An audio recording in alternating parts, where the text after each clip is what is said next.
Hola, bienvenidos sean todos.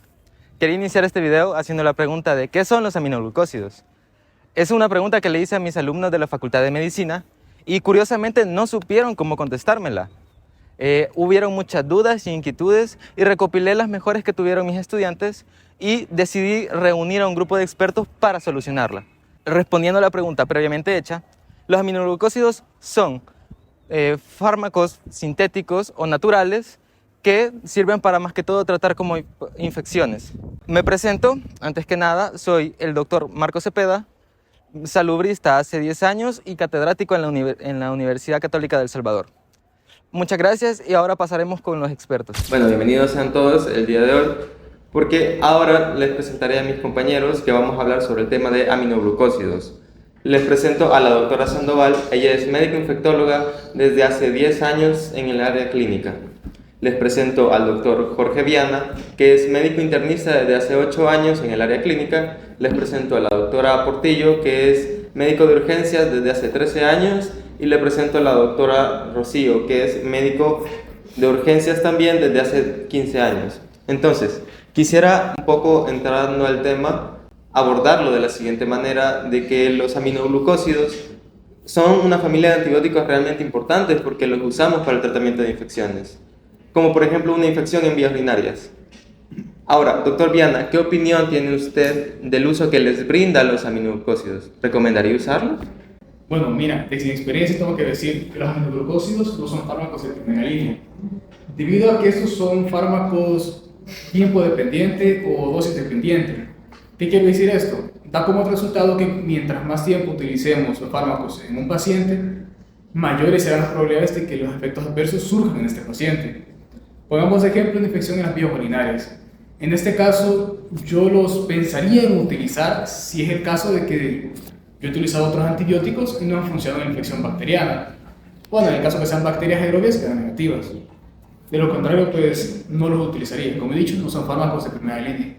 Me gusta mucho su respuesta, doctor Viana. Entiendo de que no se usan como tratamiento de primera línea y eso es algo fundamental porque son tratamientos muy fuertes que tienen unos efectos adversos de los que hablaremos más adelante, muy fuertes y al ser de amplio espectro pueden provocarlos. ¿Y qué pasaría si no los usamos correctamente?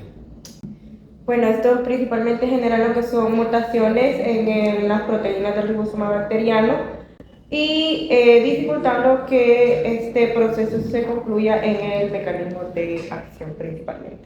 Hemos estado hablando bastante sobre cómo lo estamos usando y demás, pero es importante también conocer, y algo que no hemos mencionado hasta el momento, es cómo se clasifican.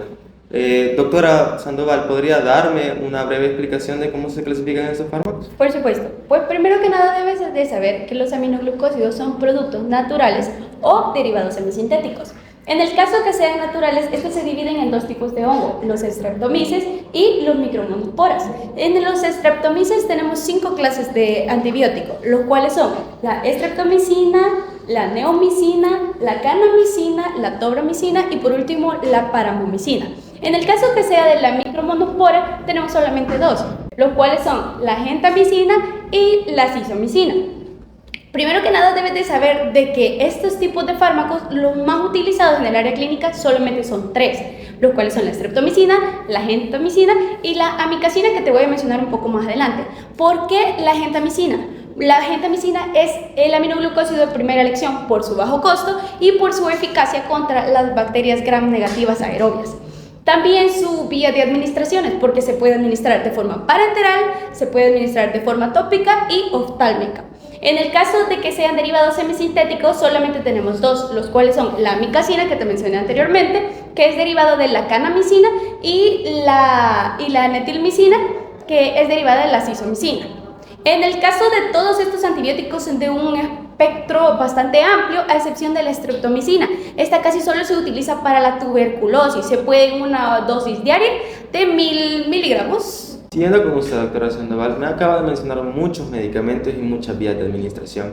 Entonces, en los usos terapéuticos de los aminoglucósidos, ¿cómo los daría? Este grupo de fármacos, como ya te he mencionado anteriormente, es de un amplio espectro, o sea que lo podemos utilizar para bastantes enfermedades. Por ejemplo, una endocarditis bacteriana. En este caso podemos usar la gentamicina. Esta se puede utilizar sinérgica o en dosis bajas podríamos ser de 3 miligramos por kilogramo día y la puedes combinar con una penicilina o con una vancomicina. En el caso de la peritonitis, bueno, pues este ya lo puedes tratar también diluyéndolo con el líquido de la diálisis. Este se puede en una concentración de 4 a 5 miligramos por litro.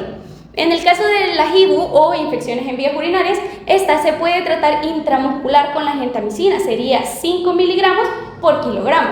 En el caso de la neumonía, realmente estos antibióticos no son eficaces, a menos que sea una neumonía intrahospitalaria. En este caso sí ya podemos utilizar otro tipo de aminoglucósido. En la meningitis, gracias a los cefalosporina de tercera generación, ya no se utilizan, a excepción que sea una infección que tenga resistencia por algunos organismos gram negativos.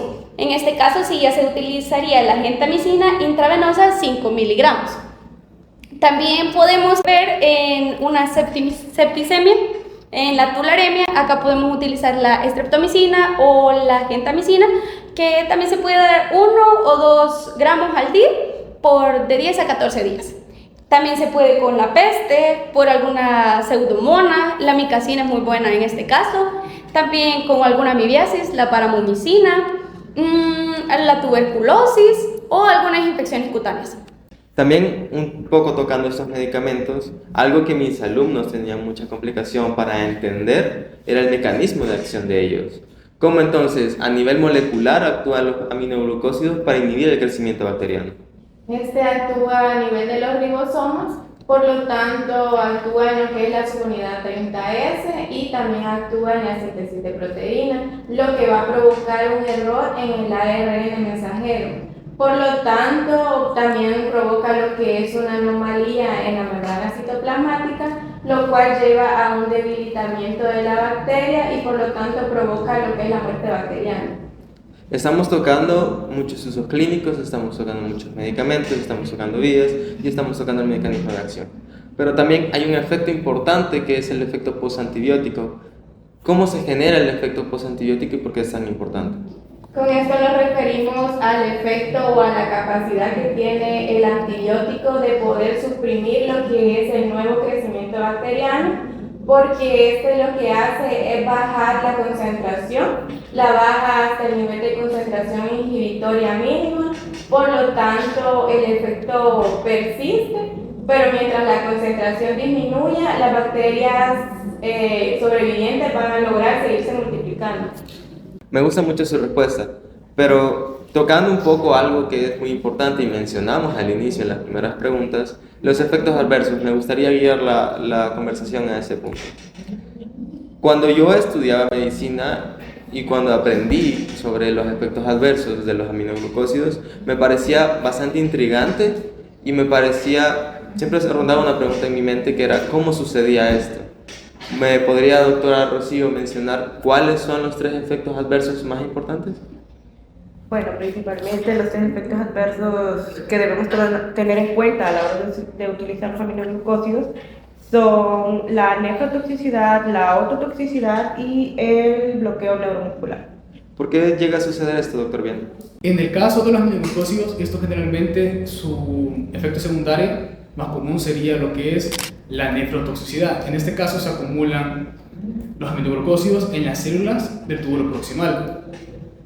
Generalmente eso se presenta como una proteinuria leve y una acumulación también o presencia de cilindros iliados granulosos.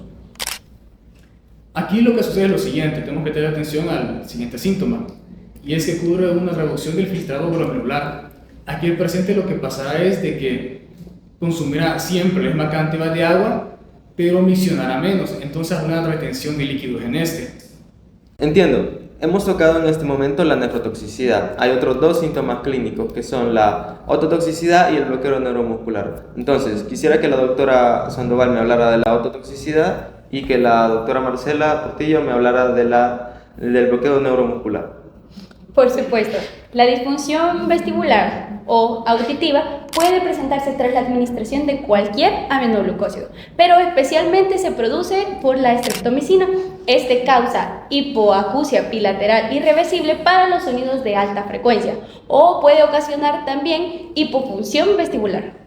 En el caso del bloqueo neuromuscular, sabemos que la mayoría de los pacientes con miastenia grave son particularmente susceptibles a este efecto del bloqueo neuromuscular, ya que el principal causante es la neomicina y como sabemos en el cuerpo del ser humano el bloqueo neuromuscular en general se ha producido después de la instilación intrapleural o intraperitoneal de grandes dosis de aminoglucósidos. Sin embargo, la reacción puede presentarse luego de la administración intravenosa, intramuscular o incluso por vía oral. Entiendo, siguiendo con usted, ya que entendemos las causas del por qué pasa un bloqueo neuromuscular, le quisiera preguntar ahora como médicos, ¿qué haríamos nosotros en el caso de que se presente un bloqueo neuromuscular? ¿Cómo intervendríamos? Una medida que podemos tomar en cuenta para revertir el bloqueo neuromuscular, en este caso, es la administración intravenosa de sal en calcio. También podemos tomar en cuenta el uso efectivo de los agentes anticolinesteráticos, en este caso. Y preferiblemente, sí, la administración intravenosa de sal en calcio. Tocando un poco más el área clínica, me gusta que haya variedad y también he visto que se han usado los aminoglucósidos de forma inhalada. ¿Por qué se dan de esta manera? Bueno, pues mira, yo tengo que decir que en mi caso yo llego a utilizar en pacientes con fibrosis quística, gracias a que los puedo ir administrando conforme a sus exacerbaciones. Esto les va a llevar a mejorar su función pulmonar y también reduciendo pues, la frecuencia de las exacerbaciones. Entiendo, entonces, hablando también de las vías, porque estamos hablando de la vía inhalada, doctora Sandoval, ¿podría decirnos cuáles son las vías de administración? Realmente tú dijiste que los aminoglucósidos hay bastantes vías y tienes razón, pero realmente los aminoglucósidos no se deben administrar vía oral, a menos que la indicación que te dé tu médico, ¿verdad? Estos más que todo se utilizan vía parenteral o vía tópica. En el caso de la neomicina o la tobramicina, estos sí se pueden usar como ungüentos para gotas oftálmicas o vía tópica. En el caso de la paramomicina, esta sí la podemos usar como vía oral para alguna amibiasis o para alguna infección parasitaria. Después, todos los aminoglucósidos se dan vía parenteral. Entiendo, entonces, tocando también eso de la vía parenteral, la absorción rápida también está por la vía intramuscular. ¿Podría decirme entonces cuánto tiempo dura en el plasma la concentración? Pues dentro de 30 a 90 minutos suele darse la concentración en el plasma. Dentro de ese rango puedes empezar a ver los efectos del medicamento. Entendemos, tocando también este tema de la absorción, de que se metaboliza mínimamente y se filtra por el sistema glomerular. ¿Cuánto tiempo pasa en el sistema renal estos aminoglucósidos? Bueno, pues mira, en este caso la vida media en el plasma sería de 2 a 3 horas. Bueno, claramente en el caso de que el paciente tenga su función renal normal. Entonces, tocando ese mismo tema de los aminoglucósidos en el sistema renal, si yo tuviera sospechas de que un paciente podría tener un efecto adverso o quisiera darle otro medicamento que no va de la mano con el aminoglucósido, ¿qué opciones tengo yo para eliminar el aminoglucósido del cuerpo de mi paciente? Principalmente debemos eliminar la administración del aminoglucósido y si queremos otras opciones podemos aplicar lo que es el soporte y el monitoreo al paciente. Entonces también tocando lo que es efectos adversos, ¿cómo podemos evitarlos o cómo podemos hacer para que estos fármacos no nos den problemas? Muy buena pregunta. Como ya lo mencionaban mis colegas anteriormente, sabemos que este grupo de fármacos es conocido o caracterizado por ser un grupo de dosis tiempo dependiente. Además, con respecto a los efectos adversos, sabemos que estos principalmente tienen un uso inadecuado porque se dejan por un periodo largo de tiempo y lo más recomendable es dejarlo por un periodo más corto para poder evitar lo que son los efectos adversos, como es la hepatotoxicidad, la nefrotoxicidad o incluso la hipoacusia fascicular, que también viene siendo un efecto adverso de los aminoglucósidos. Entiendo, hemos tocado usos clínicos, hemos tocado mecanismos de acción, hemos tocado bastantes temas muy interesantes, pero con esto de efectos adversos creo que nos hemos saltado una parte bastante importante, que son los mecanismos de resistencia. Debido a todo lo que sabemos ya, ¿cómo podríamos desarrollar un mecanismo de resistencia debido a un aminoglucósido?